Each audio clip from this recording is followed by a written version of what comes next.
Hello students, welcome back. Yesterday we had our reading lesson, and through the reading lesson that we have here, and of course our unit, which is Do You Really Need It?, we had the topic on page number 74 and 75, which was about ads everywhere and do you buy it? Do you remember when we talked about the quotation marks and we said that buy here, it can be to purchase something or to believe something.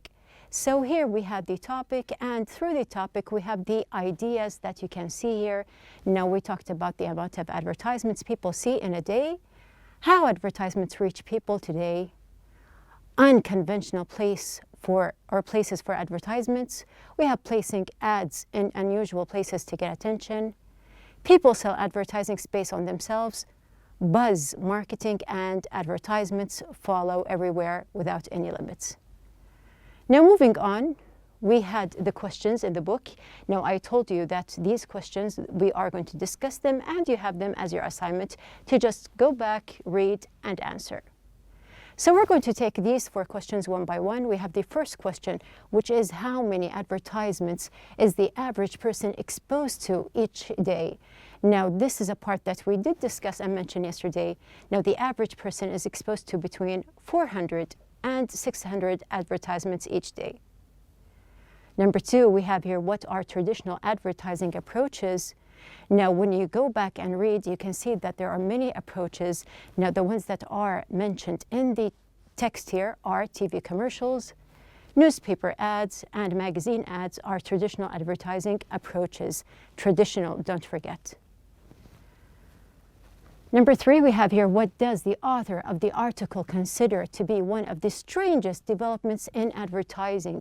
Now we did mention something strange here. Now we said that selling advertising space on one's body is a strange development in advertising. Then we have the last question, number 4, what does the author consider to be the sneakiest form of advertising? Now we can see that there are sneaky ways to send the message to the people and they can advertise the product. Now you can see that we have here buzz marketing is considered the sneakiest form of advertising. And just to remind you that buzz marketing means to talk about a product around people and within normal conversation without letting the people know that you are really advertising. Now these were the parts that we had in the reading lesson yesterday. Now just to cover up, there's a short summary that we have here. Now I wrote the summary here. You can see that this is my handwriting. We have here, advertising is a type of communication that succeeds through teamwork and creativity. A lot of famous figures have made great accomplishments through advertising. The world of TV is full of advertisements we see every day. Now you can see that I connected between the ideas that we took before when we talked about teamwork in Unit 1 and famous figures in Unit 2. We also had something to deal with TV in Unit 4, which was about the world of TV. So here you can connect between the units and the ideas that we have in general. Now speaking of the handwriting part here, do you remember once I showed you also 2 messages and we discussed the difference that we have here between the written and also we have here the typed script that we have here. Now I asked you which one would you prefer and what are the advantages and disadvantages of each type. So we are going to move on since we are talking about handwriting here. We do have some questions. Do you enjoy writing by hand? Why or why not? So since we have the idea now about handwriting, now some people, they do enjoy writing by hand, they enjoy calligraphy in general, and they do like and consider it as an art. So here it is up to you. This is a personal point of view, and you can answer either why or why not.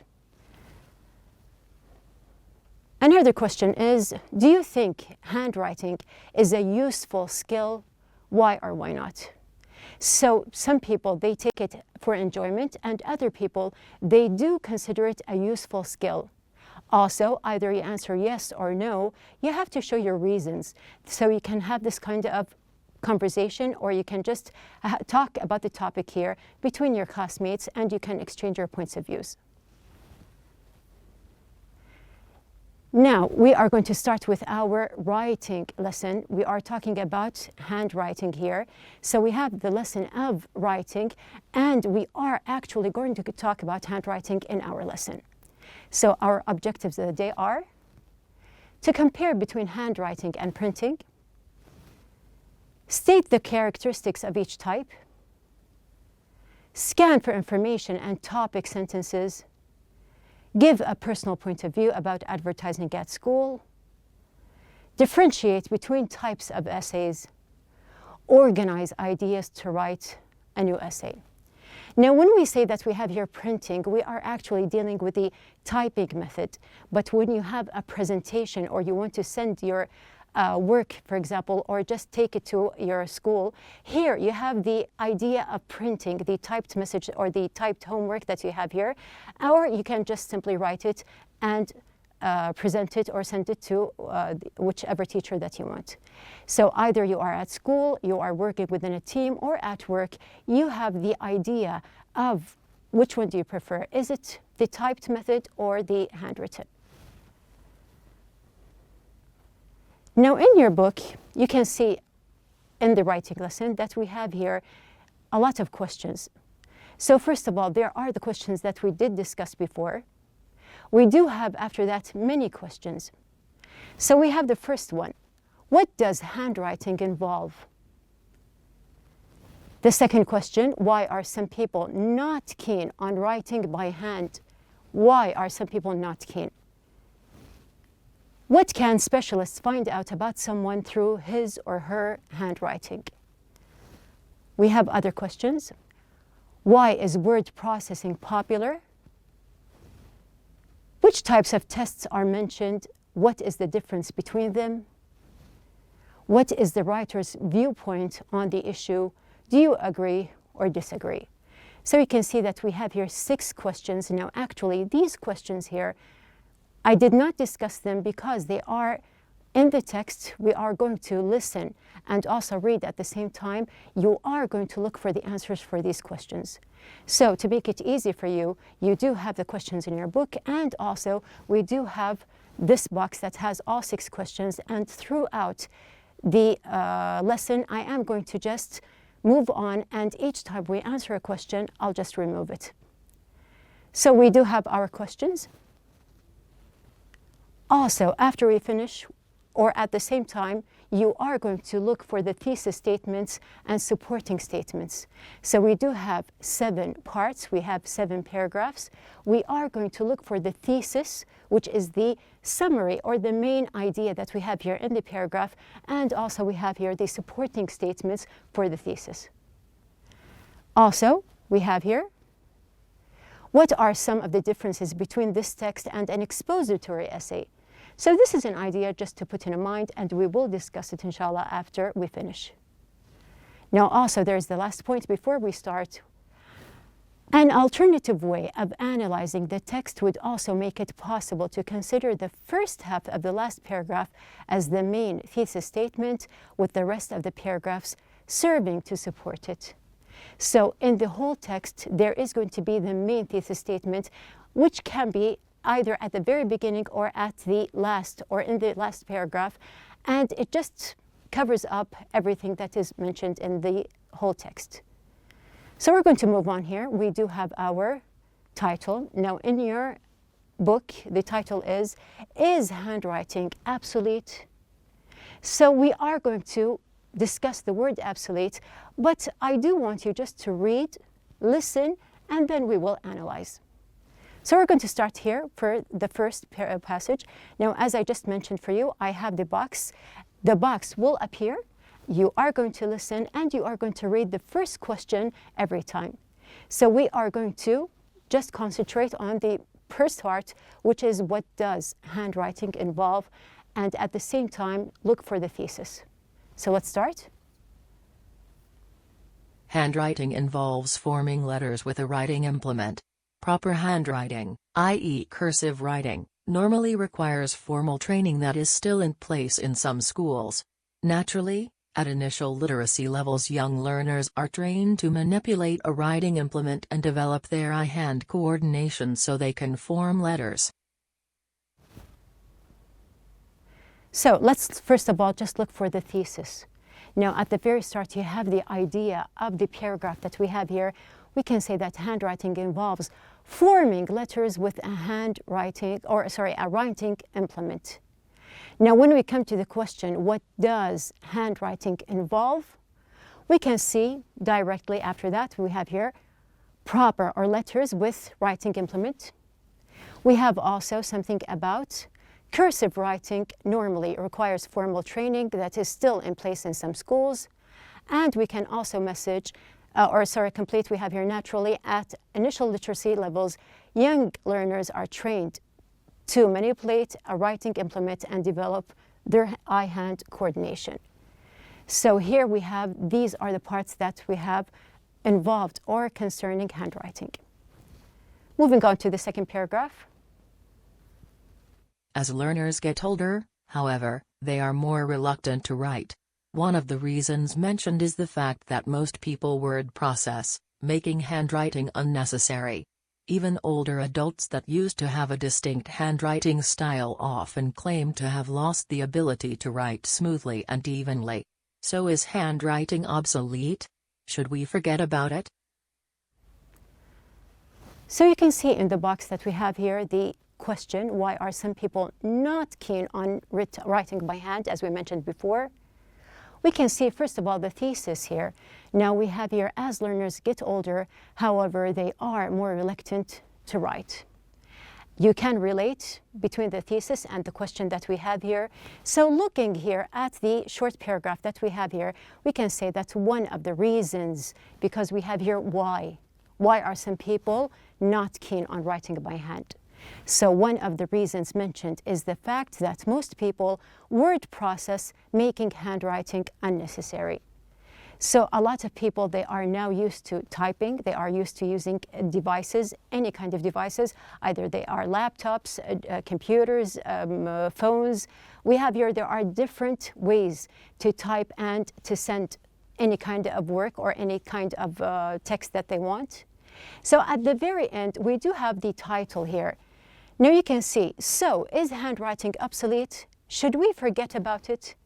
So there's something connected here by the word here, obsolete, and we have here forgetting, which means that something is being forgotten and or exchanged or something else is replacing. Now moving on to the third paragraph that we have here. So let's start. Handwriting has been a very distinct identifying feature. It represents the writer in more ways than one. Graphologists analyze handwriting to determine character traits, gender, personality, and emotional state or to authenticate documents. Allowing it to truly become obsolete would remove an identity marker that has been regarded quite highly in historical and personal terms.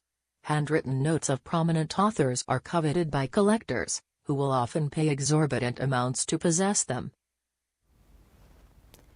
Now we can see that here we have the thesis, which is handwriting has been a very distinct identifying feature. It is an identifying feature. A lot of people, they are known for their handwriting. So we have the question, why can specialists find out about someone through his or her handwriting? So as I did mention that some people, they are known for their handwriting, we can see that the answer is that we have here that they analyze handwriting to determine character traits, gender, personality, and emotional state, or to authenticate documents. So we have here, there are lots of things, as we mentioned here, that can be considered to differentiate or to recognize a person, either it is a male or a female here. Moving on. On the other hand, most of us will invariably use a computer when we write. It is fast and efficient, and it makes editing so much easier. You can delete, copy, paste, store versions of your work throughout stages of editing for later reference. You can spell check and search for words or alternative expressions. Compared to all these advantages, Handwriting seems so restricting and restricted that most computer-literate people limit it to scribbling notes for someone or filling in forms that are not available in electronic form. So seeing the thesis here, we can see that on the other hand, most of us will invariably use a computer when we write. Now this is related to the question, why is word processing popular? Now here you can see in the paragraph that we have here a lot of advantages we have here word processing, or we can say typing. So here we have the answer. It is fast and efficient, and it makes editing so much easier. You can delete, copy, paste, store versions of your work throughout stages of editing for later reference. You can spell check and search for words or alternative expressions. So you can see that these are the advantages that we do enjoy every day while we are word processing. Moving on. Now we short paragraph here. So we have tests, you might argue, require handwriting. Some do and some are computer-based. It is true, however, that a substantial number of pen and paper tests require writing by hand within a set time limit. Rusty handwriting is likely to affect the final score. So starting with our main statement that we have here, now tests, you might argue, require handwriting. Some do and some are computer-based. Now we are studying online. There are things that we do have exams online here, or electronic exams. So you can see very clearly, either you are taking the test or giving the test, that there is a big difference between handwriting or electronic in doing these tests. So we have here the question, which types of tests are mentioned and what is the difference between them? Now, what did they mention here? You can see that there is mentioned, it is true, however, that a substantial number of pen and paper tests require writing by hand within a set time limit. So we do have something about tests that are done by pen and paper. Now, moving on to our last paragraph here, you can see that we have here, overall, there seems to be some resistance to the total and unbroken hegemony of the computer, indicating that people do not want to become totally reliant on it. They are keen to hang on to some of the more tangible aspects of literate life that can be manipulated and accessed without the help of a device, such as reading books or writing by hand. So here, let's see the thesis. Now we have here something about there seems to be some resistance to the total and unbroken hegemony of the computer, indicating that people do not want to become totally reliant on it. Now when we come to the part here, the thesis, you can find that there is no idea about the question that we have here. Now the last question that we have, what is the writer's viewpoint on the issue? Do you agree or disagree, and why? So we didn't find it in our last point here. We may find it in our conclusion, which is the closing paragraph. So we are going to move on to the closing paragraph. Also, you are going to look at the question that we have here, and we are going to start and listen. So let's see. In view of the above, we would have to consider a more inclusive standpoint that allows us to exploit technological advances, while maintaining the ability to write with a simple implement on a surface for someone to read. Being able to record ideas, information, and messages in a self-sufficient and independent manner allows us to control the action itself and continue being masters of our expression. Now you can see here that we have here clearly the thesis statement. In view of the above, which means that it covers everything above, we would have to consider a more inclusive standpoint. Now here there is a relation with the question that we have here. Now we can say in general, after understanding the whole text and what the writer of the text was pointing out, that the writer is in favor of technological advances that allow us to do things efficiently, but he is also keen to preserve the skill of writing by hand without the help of a device as a means of self-sufficiency and independence which is not reliant on machines. So we do have our complete text here. Now we have the question, what are some of the differences between this text and an expository essay? We have here an expository essay.